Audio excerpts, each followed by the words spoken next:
మల్కన్గిరిలో మావోయిస్టులకు కోలుకోలేని దెబ్బ, పోలీసుల మెరుపుదాడి నుంచి తప్పించుకున్న ఆర్కే. ఎన్కౌంటర్ పై హైకోర్టులో హక్కుల సంఘం పిల్, పోస్టుమార్టం నిబంధనల్ని పాటించాలని డిమాండ్. ఏఓబీలో మళ్లీ ఎదురు కాల్పులు, 2 మావోయిస్టులకు గాయాలు.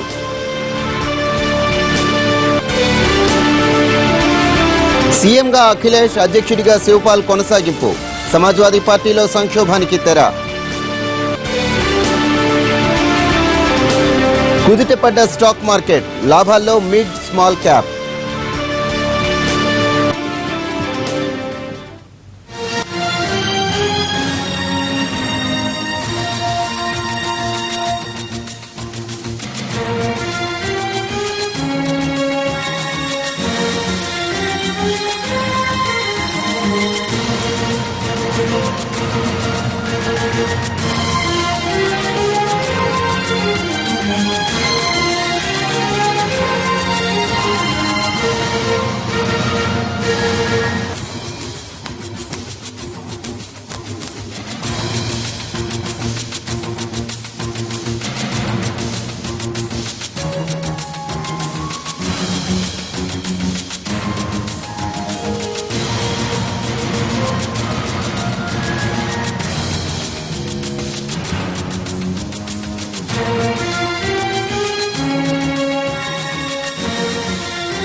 ఏఓబీలో మరో ఎన్కౌంటర్ జరిగినట్టు తెలుస్తోంది. కాల్పుల్లో మరో 2 మావోయిస్టులకు గాయాలైనట్టు సమాచారం.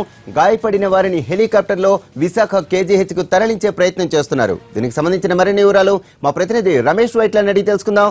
రమేష్, చెప్పండి, అదే ప్రాంతంలో కాల్పులు మళ్లీ జరిగాయా, లేకపోతే ఎన్కౌంటర్ తర్వాత తిరిగి వస్తున్న సమయంలో ఈ అటాక్ జరిగిందా?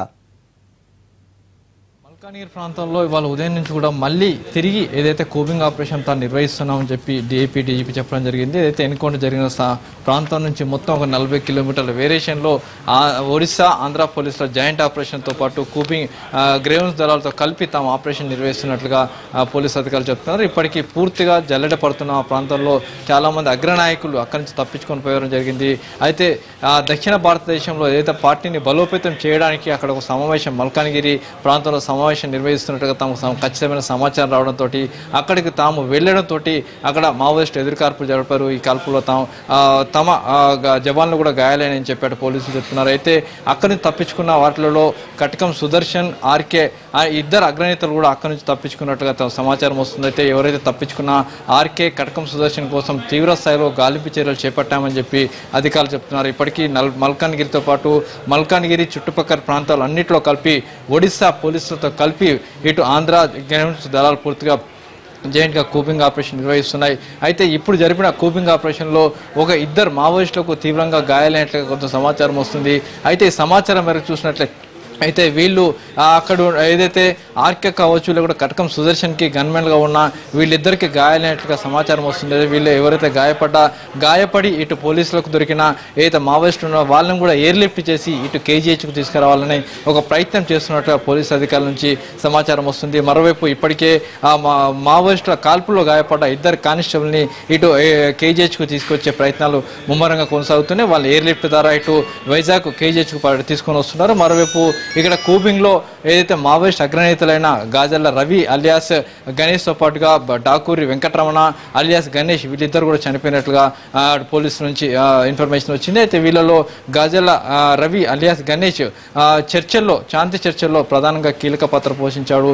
ఇక్కడ హైదరాబాద్ లో జరిగిన ఈ కీలక చర్చల్లో గణేష్ తో పాటు ఆర్కే సుధాకర్ ముగ్గురు కలిసి శాంతి చర్చలు మావోయిస్టుల తరఫున పాల్గొనడం జరిగింది. శాంతి చర్చలకు వచ్చిన గణేష్ ఇప్పుడు ఎన్కౌంటర్ లో చనిపోవడం జరిగింది. అంతేకాకుండా అంతేకాకుండా గణేష్ గతంలో అల్పిరి సంఘటనలో కూడా కీలకమైన అక్యూజుడు. అల్పిరిలో చంద్రబాబు పైన దాడి జరిగిన సంఘటనలో కూడా ఇతనే కీలక అక్యూజుడు. అంతేకాకుండా పలు దాడుల్లో ఏదైతే బలిమిల కావచ్చు, మిగతా దాడుల్లో కావచ్చు, వీటన్నిటిలో కూడా గణేష్ పోలీసులపై దాడులు జరిపిన కేసులు కూడా పలు వాటిల్లో కూడా ఇతని కీలకమైన నిందితుడు. ఇతని పైన 20 లక్షల రూపాయల పైగా రివార్డు ఉంది. డాకూరు వెంకటరమణ మావోయిస్ట్ అగ్రనేతల్లో ఇతను కూడా ఒకడు. ఇతని పైన కూడా 20 లక్షల పైగా రివార్డు ఉన్నట్లుగా పోలీసు అధికారులు చెప్తున్నారు. వీళ్ళు ఏదైతే మావోయిస్టుల పోలీసులు కావచ్చు లేకుంటే మెరుపు దాడులు చేయడంలో అత్యంత కీలకం. వీళ్ళు మెరుపు దాడులు చేసి అతి క్షణాల్లో తప్పించుకోవడంలో వీళ్ళిద్దరు కూడా సిద్ధావస్తులని చెప్తున్నారు. అయితే ఇప్పటికీ ఇంకా మరో 24 గంటల పాటు ఇక్కడ కూబింగ్ ఆపరేషన్ నిర్వహిస్తాము, గాలింపు చర్యలు చేపడతామని చెప్పి పోలీసులు చెప్తున్నారు. ఎందుకంటే అక్కడ ఏదైతే మల్కానిగిరి ప్రాంతంలో ఎన్కౌంటర్లు చనిపోయిన మొత్తం 23 మంది మావోయిస్టులు ఉన్నారో వాళ్ళ డెడ్ బాడీలని ఇటు కేజీహెచ్కు సురక్షితంగా తీసుకురావాలంటే పూర్తిగా ఈ కూబింగ్ ఆపరేషన్ నిర్వహించక తప్పదని చెప్పి అధికారులు అంటున్నారు. ఎందుకంటే కూబింగ్ ఆపరేషన్ నిర్వహించకుండా ఆ సంఘటన స్థలానికి డెడ్ బాడీ తీసుకురావడానికి పోలీసులు వెళ్ళినప్పుడు రిటాలియేషన్ ప్రతీకార దాడులు జరిగే అవకాశం ఉంటుంది. కాబట్టి కూబింగ్ ఆపరేషన్ నిర్వహిస్తూనే ఉంటాం. ఇంకా 24 గంటల పాటు మల్కానిగిరి పరిసర ప్రాంతాల్లో కూబింగ్ ఆపరేషన్ చేస్తామని చెప్పి పోలీసులు చెప్తున్నారు. Right, thank you Ramesh. AOB ఎన్కౌంటర్తో మావోయిస్టులకు భారీ నష్టం జరిగింది. మృతి చెందిన 21 మందిలో అగ్రనేతలు గాజర్ల రవి అలియాస్ గణేష్, మరో కీలక నేత బాకూరి వెంకటరమణ అలియాస్ గణేష్లు చనిపోయినట్లు తెలుస్తోంది. 4 మహిళా మావోయిస్టులు కూడా కాల్పుల్లో చనిపోయారు. పోలీసుల కాల్పుల్లో వెంకటరమణ దళం మొత్తం హతమైంది. వైఎస్ హయాంలో చర్చల ప్రతినిధి రామకృష్ణతో పాటు గాజర్ల గణేష్ కూడా వచ్చాడు. జయశంకర్ జిల్లా వెలిసాల గ్రామానికి చెందిన గణేష్ కుటుంబ సభ్యులంతా మావోయిస్టులే. అన్నయ్య ఆజాద్ ఎన్కౌంటర్లో చనిపోతే గాజర్ల అశోక్ అలియాస్ ఐతు 10 నెలల క్రితం లొంగిపోయాడు. Aithu Maoist party Dandakaranya special zonal committee సభ్యునిగా దక్షిణ బస్తర్ డివిజన్ కమిటీలో పనిచేశాడు. ఐటీఐ చదువుతున్న సమయంలో రాడికల్ స్టూడెంట్ యూనియన్ కు ఆకర్షితుడై ఉద్యమంలోకి వెళ్లిన గణేష్ ఉద్యమాన్నే నమ్ముకొని అందులోనే కొనసాగుతున్నాడు. అప్పటి నుంచి అంచెలంచెలుగా ఎదుగుతూ అనతి కాలంలో కేంద్ర కమిటీ సభ్యుడిగా అయ్యాడు. వ్యూహ రచనలో ఆరితేరిన గణేష్ ఎత్తుగడలు, పోలీసుల దాడుల్ని తిప్పికొట్టడంలో అందవేసిన చెయ్యి. ఏటూరి నగరంలో పోలీసులపై దాడి ఘటనలో గణేష్ ఆధ్వర్యంలోనే జరిగింది. అలిపిరి ఘటనలో కూడా గణేష్ కు సంబంధాలున్నాయని పోలీసులు చెబుతుంటారు.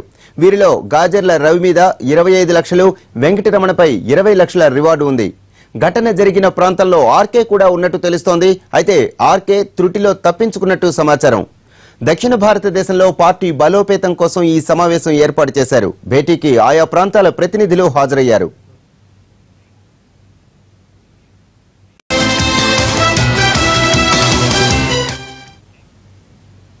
Back to news. Andhra Odisha సరిహద్దుల్లో జరిగింది ఎన్కౌంటర్ కాదు, దాడి అని ఆరోపించారు విరసన నేత వరవరరావు. మావోయిస్టు ప్లేనరీ సమావేశాలు జరుగుతున్నాయని సమాచారం ఉందన్నప్పుడు అక్కడికి వెళ్లి పోలీసులు దాడికి పాల్పడ్డారన్నారు. ఏపీ డీజీపీ సాంబశివరావుకు గతంలో తెలంగాణ జిల్లాల్లో పనిచేసినప్పుడు బూటకపు ఎన్కౌంటర్లకు పాల్పడిన చరిత్ర ఉందన్న వరవరరావు మావోయిస్టు మృతదేహాల్ని వెంటనే విశాఖలోని కేజీహెచ్ కు తరలించి మీడియాకు చూపించాలని డిమాండ్ చేశారు. అగ్రనేతలు 3-4 మృతి చెందడం, భారీ సంఖ్యలో మావోయిస్టులు మృతి చెందారన్న వార్తలపై స్పందించిన ఆయన ఇది మావోయిస్టు పార్టీకి తీరని నష్టం కలిగిస్తుందన్నారు. తెలంగాణలో కరీంనగర్ జిల్లాలోను, మెదక్ జిల్లాలోను ఎస్పీగా చేసినటువంటి చాలా బూటకం ఎన్కౌంటర్లు చేసినటువంటి అనుభవం ఉన్నది. కాబట్టి ఇవన్నీ చాలా ముందుగానే కోపర్డంగా ఎన్కౌంటర్ ఏ విధంగానైతే ముందుగానే వ్యూహ ప్రకారం చేశారు. ఇక్కడ ఇంకా అర్థం చేసుకోవాల్సిన సమస్య ఏంటంటే ముఖ్యంగా సమావేశం జరుగుతుందనేటువంటి పక్కా సమాచారంతో ఒరిస్సా, ఆంధ్ర, కేంద్ర బలగాల యొక్క సమిష్టి దాడి అని చెప్తూ ఉన్నాడు. ఇది అంటే స్పష్టమైన సమాచారం ఉంది, సమావేశం జరుగుతున్నది, స్పష్టమైన సమాచారం జరుగుతున్నప్పుడు ఇది దాడి అవుతుంది తప్ప ఇది ఎన్కౌంటర్ కావడానికి వీల్లేదు. నిజంగా మా ఇమ్మీడియట్ డిమాండ్ ఏమిటంటే మృతదేహాలను వెంటనే కేజీ ఆసుపత్రికి తరలించి మీడియా ద్వారా ఆ మృతదేహాల ఫోటోలు చూపిస్తే తప్ప ప్రజలు ఇటువంటి రకరకాల ఊహాగానాలు తావిచ్చినప్పుడు ఇటువంటి ఊహాగానాలకి ఎంత నష్టం అవుతుంది, ఇదంతా ఈ ఊహాగానాలకు తావివ్వకుండా పారదర్శకంగా మృతదేహాలను వెంటనే కేజీహెచ్ తరలించి ఆ మృతదేహాల ఫోటోలన్నీ కూడా ఛానల్స్లో ప్రదర్శించాలని డిమాండ్ చేస్తుంది. బంధువులు గుర్తించాల్సి ఉంటుంది. ఇప్పుడు ఈ విధంగా చెప్పడం వల్ల ఏమిటంటే బంధువులు కానీ ప్రజలు కానీ వాళ్ళ నైతిక స్థైర్యాన్ని కోల్పోవడానికి చెప్తున్న మాటలుగానే ఇది కనిపిస్తుంది. కనుక ఇలా వాస్తవాలు తెలుసుకోవాలంటే ముఖ్యంగా వెంటనే గాయపడినటువంటి 5 పోలీసులు గ్రేహౌండ్స్ గాయపడ్డారని చెప్తున్నారు. ఆ గాయపడినటువంటి వాళ్ళ మృతదేహాలను ఆసుపత్రులకు విశాఖపట్నం కేజీఎస్ తరలిస్తుగా చెప్తున్నారు. అట్లాగే 18 మృతదేహాలను కూడా అటు పోలీస్ కానిస్టేబుల్స్ గాయపడి ఉంటే వాళ్ళతో పాటు ఈ 18 మృతదేహాలను కూడా తరలిస్తే తప్ప దీని గురించి చెప్పలేము. అయితే సంఖ్యారీత్యా ఇప్పటికీ ఈ సమాచారం 18 మంది చనిపోయిన మాట కనుక వాస్తవమైనట్టు సంఖ్యారీత్యా ఇదే ఒరిస్సాలో దాదాపు ఇదే ప్రాంతంలో కోపర్డంగ్ ప్రాంతంలో జరిగినటువంటి ఒక భారీ ఎన్కౌంటర్ వంటిది, లేదా పగిడే జరిగినటువంటి ఎన్కౌంటర్ లాంటిది అని మాత్రం చెప్పవచ్చు. ఏవేబూలో ఎన్కౌంటర్ పై స్పందించేందుకు పౌర హక్కుల సంఘం విశాఖ జిల్లా అధ్యక్షుడు శ్రీరామ్మూర్తి గారు మనకు ఫోన్ లైన్ లో అందుబాటులో ఉన్నారు. మూర్తి గారు నమస్తే అండి. నమస్తే. ఈ ఘటన అసలు ఎలా జరిగింది, ఎప్పుడు జరిగింది, మీ దగ్గర ఉన్న సమాచారం ఏంటి? నాకు తెలిసిన మేరకు నిన్న 23వ తేదీ నిన్న రాత్రి 11 గంటల నుంచి ఉదయం ఇవాళ తెల్లవారు 5 గంటల వరకు పోలీసులు వేటాడి వాళ్ళని చంపారని నేను భావిస్తున్నాను. చెప్పండి. వీళ్ళు 18 మంది చనిపోయారు. ఇది ఆంధ్ర ఒరిస్సా బోర్డర్ మల్కనగిరి జిల్లా బెజ్జంకి బ్లాక్ లో జరిగినట్టు తెలుస్తుంది. 18 మంది మరణించారు. ఇది ప్లేనరీ జరుగుతుందని అన్నారు. గతంలో కొప్పడంగిలో ఒరిస్సాలో కొప్పడంగిలో 98 ఆగస్టు 9 భారీ ఎన్కౌంటర్ జరిగి 17 మంది చనిపోయారు. అప్పుడు విమానం మీద బాంబులు ఇసిరారు. ఇప్పుడు కూడా అలాగే ఆపరేషన్ జరిగింది. మన రాష్ట్ర ప్రభుత్వం, ఒరిస్సా రాష్ట్ర ప్రభుత్వం, కేంద్ర ప్రభుత్వం జాయింట్ యాక్షన్ కమిటీ ఇందులో పాల్గొంది. ఇందులో 800 మంది పోలీసులు పాల్గొన్నట్టు సమాచారం. 500 మంది గ్రేహాండ్స్ తోటి. మేము కోరేది ఏంటంటే పూర్తి సమాచారం ఇంకా రావాల్సి ఉంది. ఒరిస్సా నుంచి విలేకరులు ఎవరు మాట్లాడనీకంటే కట్టడి చేశారు. ప్రస్తుతం ఏంటంటే భౌతిక కాయాల్ని, మృతదేహాల్ని విశాఖపట్నం కేజీహెచ్ తీసుకొచ్చి పోస్ట్ మార్టం చేయాలని డిమాండ్ చేస్తున్నాం. ఈ మేరకు హైకోర్టులో పిటిషన్ కూడా వేయడం జరిగింది. ఎందుకంటే సుప్రీంకోర్టు గైడ్ లైన్స్ ప్రకారం ఫోరెన్సిక్ ప్రొఫెసర్ల చేత మాత్రమే చేయించాలి, వీడియో తీయాలి, ఇవన్నీ అవకాశాలు ఉన్నాయి కనుక విశాఖపట్నం కేజీహెచ్ మృతదేహాలు తరలించాలని కోరుతున్నాం. ఎస్పీ రాహుల్ దేవ్ శర్మ మాత్రం ఆయన మల్కనగిరికి తరలిస్తానని ఆయన చెప్తున్నారు. అది సరికాదు. ఈ ఎన్కౌంటర్ మీద విచారణ జరిపించాలి, న్యాయ విచారణ జరిపించాలి. కొంతమంది గాయపడిన మావోయిస్టులకి విశాఖపట్నం తరలించి వైద్య సదుపాయాలు అందించాలని కోరుతున్నాం. మొత్తం ఎన్కౌంటర్ మీద పలు అనుమానాలు ఉన్నాయి. కొంతమందిని వెంటాడి చంపేసినట్టు కూడా తెలుస్తుంది కనుక హైకోర్టు సిట్టింగ్ జడ్జితో విచారణ జరిపించాలని డిమాండ్ చేస్తున్నాం. మూర్తి గారు, ఈ 18 మందిలో మావోయిస్ట్ అగ్రనేతలు కూడా ఉన్నారని తెలుస్తోంది. దీంతో మావోయిస్టులో అగ్రనేత ఎవరంటే గాజా రవి అన్నతను 20 లక్షల అవార్డు ఉంది, ఆయన ఉన్నట్టు తెలుస్తుంది. గాజా రవి అన్నతను అతను 20 లక్షల అవార్డు ఉంది. 2-3 అగ్రనేతలు ఉన్నట్టు మాత్రం తెలిసింది. అలాగే రామకృష్ణ కొడుకు కూడా ఉన్నట్టు పృథ్వీ ఎలియాస్ మొన్న అతను ఉన్నట్టు తెలిసింది. ఇకపోతే చలపతి విషయంలో అతను ప్రతాప్ రెడ్డి ఎలియాస్ చలపతి, ఆయన విషయంలో ఇంకా కన్ఫర్మేషన్ రాలేదు. ఇది ప్రస్తుతానికి మన దగ్గర ఉన్న సమాచారం. ఏదైనా మృతదేహాలను తప్పనిసరిగా కేజీహెచ్ తరలించాలని ప్రభుత్వాన్ని డిమాండ్ చేస్తున్నాం. కానీ కూంబింగ్ ఆపరేషన్ జరుగుతున్నప్పుడు అట్నుంచి కాల్పులు జరిగితే ఆత్మరక్షణ కోసమే పోలీసులు కాల్పులు జరిపారని చెప్పి డీజీపీ గారు చెప్పడం జరిగింది. వాళ్ళు నిజంగా ప్లేనరీ జరిగేటప్పుడు వాళ్ళకి సెంట్రీ ఉంటుంది, భారీ స్థాయిలో వాళ్ళు కాల్పులు జరుగుతారు. కానీ జరిగితే పోలీసులు చనిపోవాలి. కానీ పోలీసులు తాత్కాలిక చిన్న గాయాలు మాత్రమే తగిలాయి అంటున్నారు కనుక ఈ ఎన్కౌంటర్ మీద అనుమానాలు ఉన్నాయి. భారీ స్థాయిలో ఎదురు కాల్పులు జరిగి ఉంటే తప్పనిసరిగా పోలీసులు చనిపోయి ఉండేవారు. పోలీసులు గాయాలు మాత్రమే ఏం తెలుస్తుంది కనుక ఇది భారీ స్థాయిలో ఎదుర్కోవాలి అనడానికి అవకాశాలు లేవు కనుక అనుమానాలు ఉన్నందున హైకోర్టు న్యాయమూర్తితో విచారణ జరిపించాలని కోరుతున్నాం.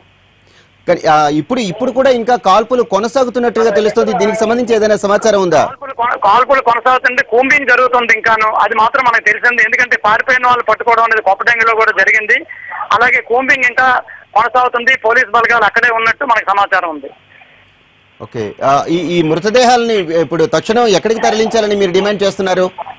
మేము KGH Visakhapatnam King George hospital తరలించాలని కోరుతున్నాం. ఇక్కడ ఫోరెన్సిక్ ల్యాబొరేటరీ ఉంది, ఫోరెన్సిక్ ప్రొఫెసర్లు ఉన్నారు. ఎందుకంటే చనిపోయిన వాళ్ళు ఎక్కువ మంది ఆంధ్రాకి చెందిన వారే. అది కాకుండా ఫోరెన్సిక్ అవకాశాలు ఇక్కడ ఉన్నాయి. సుప్రీంకోర్టు గైడ్ లైన్స్ ప్రకారం ఫోరెన్సిక్ ప్రొఫెసర్తో మాత్రమే చేయించాలని ఉంది. వాళ్ళు మల్కనగిరి తరలిస్తానంటున్నారు, అది సరికాదు. విశాఖ కేజీహెచ్ తరలించాలి. ఈ మేరకు నేను హైకోర్టులో పిటిషన్ కూడా వేశాను ఇవాళ. మూర్తి గారు, ఏమని పిటిషన్ వేశారు? అసలు దేనికి సంబంధించి పిటిషన్ వేశారు? ఎలాంటి ఇది కోరుతున్నారు మీరు? కేజీహెచ్ మృతదేహాలను తరలించమని. Okay, Visakhapatnam King George hospital కి మృతదేహాలని, చనిపోయిన మావోయిస్టు మృతదేహాలను తరలించమని కోర్టులో పిటిషన్ వేయడం జరిగింది ఉదయం. ఓకే, మూర్తి గారు, ప్రస్తుతం ఏఓబిలో పరిస్థితి ఎలా ఉన్నట్టు మీకు సమాచారం అందుతోంది? విలేకరులు ఎవరిని రానియడం లేదు. అక్కడ ఉన్నటువంటి న్యాయవాదులు కూడా దరిదాపులకి ఎవరిని రానిలేదండి. అది పొజిషన్. న్యాయవాదులు ఫోన్ చేసి ఏంటంటే ఎవరిని రానిలేదండి పొజిషన్. వాళ్ళు ప్రకటన చేసే వరకు ఎవరికి ఏ రకమైన సమాచారం ఇవ్వద్దన్నారు. వాళ్ళు మీడియా కూడా మాట్లాడడం లేదు అక్కడ. రైట్, థ్యాంక్ యూ మూర్తి గారు.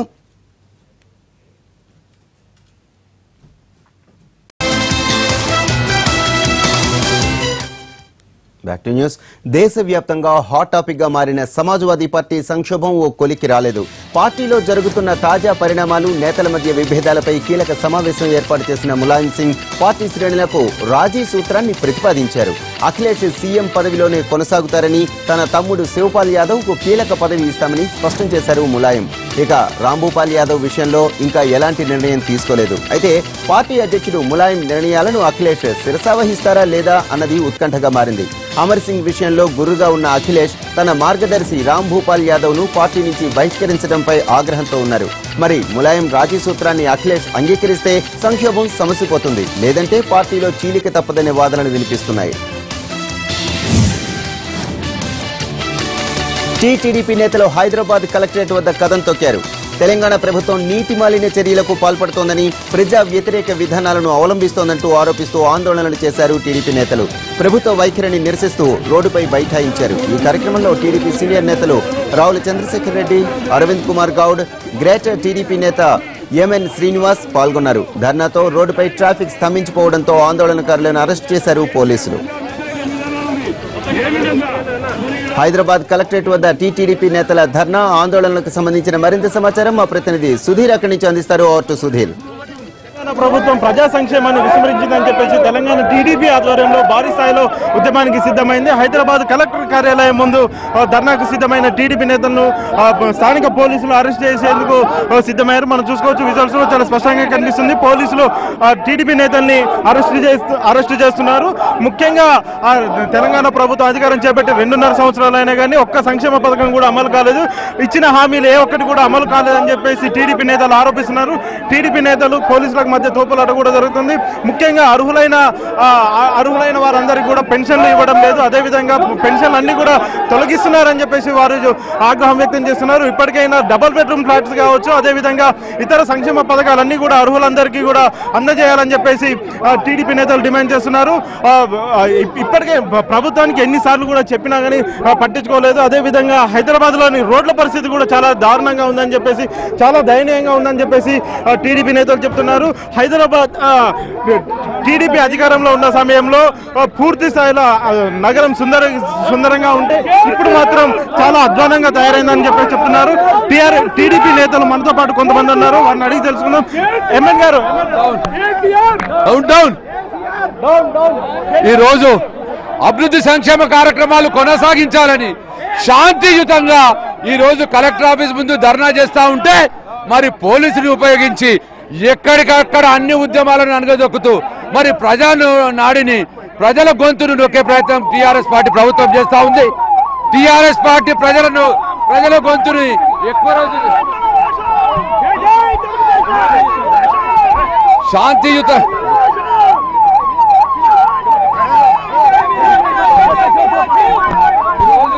శాంతియుతంగా మరి అభివృద్ధి సంక్షేమ కార్యక్రమం చూసుకోవచ్చు. చాలా పోలీసులు టీడీపీ నేతలందరినీ కూడా అరెస్ట్ చేసి ఇక్కడ నుంచి పోలీస్ స్టేషన్కు తరలించడం జరుగుతుంది. ముఖ్యంగా మహిళా కార్యకర్తలు ఉన్నారు, అదేవిధంగా మిగతా కార్యకర్తలందరినీ కూడా పోలీస్ స్టేషన్కు తరలించడం జరిగింది. ఏది ఏమైనా కానీ హైదరాబాద్ను విశ్వనగరంగా చేసిన టీడీపీ విశ్వనగరంగా చేసింది. కానీ టీఆర్ఎస్ మాత్రం పూర్తి స్థాయిలో దీన్ని ఒక చాలా అధ్వానమైన పరిస్థితికి చేర్చడం జరిగిందని చెప్పేసి టీడీపీ నేతలు చెప్తున్నారు.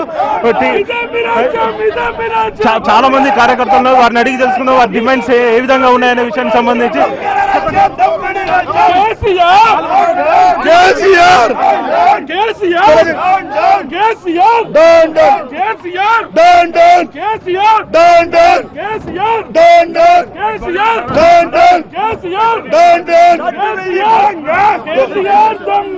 తొలగించిన రేషన్ కార్డు వెంటనే ప్రభుత్వం ఇప్పటికైనా కళ్ళు తెరిచి ఇచ్చిన హామీలన్నింటినీ కూడా నెరవేర్చాలి. అదేవిధంగా డబుల్ బెడ్రూమ్ ఫ్లాట్స్ ఏవైతే ఉన్నాయో వాటితో పాటుగా పెన్షన్లు అన్ని కూడా అర్హులందరికీ అందజేయాలి. లేకపోతే ఈ ఉద్యమాన్ని ఉధృతంగా చేస్తామని చెప్పేసి టీడీపీ నేతలు హెచ్చరిస్తున్నారు. కెమెరామెన్ అరుణ్తో సుధీర్, ఎన్టీవీ, హైదరాబాద్. కొత్తగూడెంలోని సింగరేణి కార్యాలయం ముందు కార్మికులు ఆందోళనకు దిగారు. 25,000 మంది కార్మికుల సమస్యలను పరిష్కరించడంలో యాజమాన్యాలు నిర్లక్ష్యంగా వ్యవహరిస్తున్నాయని ఆందోళన వ్యక్తం చేశారు. హైపవర్ కమిటీ నిర్ణయించిన వేతనాలు అమలు చేయటం లేదని ఆవేదన వ్యక్తం చేశారు. 3 ఏళ్లుగా పోరాడుతున్నా పట్టించుకోవటం లేదని చెబుతున్నారు కాంట్రాక్ట్ కార్మికులు.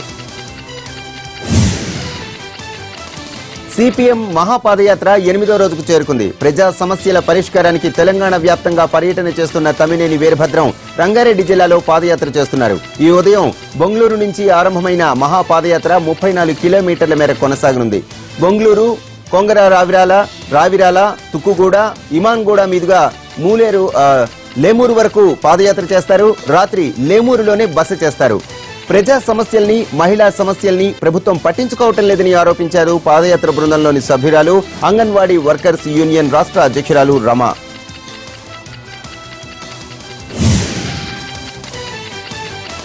నవంబర్ 6న విశాఖలో జగన్ తలపెట్టిన జై ఆంధ్రప్రదేశ్ బహిరంగ సభ పోస్టర్ ని వైసీపీ నేతలు ఆవిష్కరించారు. ఎన్నికల సమయంలో సీఎం చంద్రబాబు చేసిన వాగ్దానాలేవీ నెరవేర్చలేదన్నారు వైసీపీ సీనియర్ నేత ఉమారెడ్డి వెంకటేశ్వర్లు. అయితే ఇచ్చిన హామీల కంటే ఎక్కువ చేశామని చంద్రబాబు చెప్పుకుంటున్నారని విమర్శించారాయన. సర్కార్ తీరును నిరసిస్తూ రాష్ట్రంలో పలు ప్రాంతాల్లో జై ఆంధ్ర బహిరంగ సభల్ని ఏర్పాటుకు సర్కార్ తీరును ఎండగడతామని వైసీపీ నేతలు అంటున్నారు. కుమరం జిల్లాలోని సిర్పూర్ పేపర్ మిల్లు పరిరక్షణ కమిటీ సభ్యులు ఇచ్చిన బంద్ ప్రశాంతంగా కొనసాగుతోంది. బకాయిలు చెల్లించకపోవడంతో ఐడీబీఐ బ్యాంక్ ప్రతినిధులు మిల్లును వారి ఆధీనంలోనికి తీసుకుని తాళం వేశారు. నెల రోజుల్లో యాజమాన్యం స్పందించకపోతే మిల్లును బహిరంగ వేలం వేస్తామని వార్నింగ్ ఇచ్చారు. దీంతో ఆందోళనకు గురైన మిల్లు కార్మికులు ఇవాళ జిల్లా బంద్కు పిలుపునిచ్చారు.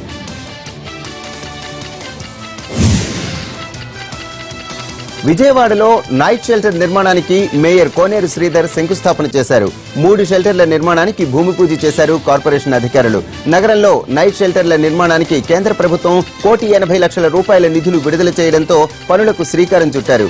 యువతులు, మహిళల కోసం ప్రత్యేకంగా నైట్ షెల్టర్లు నిర్మించేందుకు సన్నాహాలు చేస్తున్నామన్నారు విజయవాడ నగరపాలక సంస్థ అధికారులు. నైట్ షెల్టర్ల నిర్మాణం పూర్తయ్యాక రాత్రి వేళల్లో ఫుట్పాత్లపై ఎవరూ లేకుండా చూస్తామన్నారు.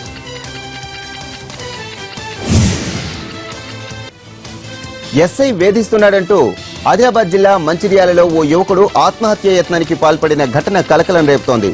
దోనబండలో గణపతి హరీష్ అనే యువకుణ్ణి దొంగతనం నెపంతో హాజీపూర్ ఎస్ఐ కొద్ది రోజులుగా స్టేషన్ కు పిలిపించి విచారణ చేస్తున్నారు. దీంతో మనస్తాపం చెందిన యువకుడు పురుగుల మందు తాగి ఆత్మహత్య యత్నానికి పాల్పడ్డాడు. స్థానికులు గుర్తించి వెంటనే మంచిర్యాల ఆసుపత్రికి తరలించారు. ఎస్ఐ వేధింపుల కారణంగానే ఆత్మహత్య యత్నానికి పాల్పడ్డానని బాధితుడి కుటుంబ సభ్యులు ఆరోపిస్తున్నారు. అయితే తాను ఎలాంటి వేధింపులకు గురి చేయలేదని ఎస్ఐ చెప్పుకొస్తున్నారు.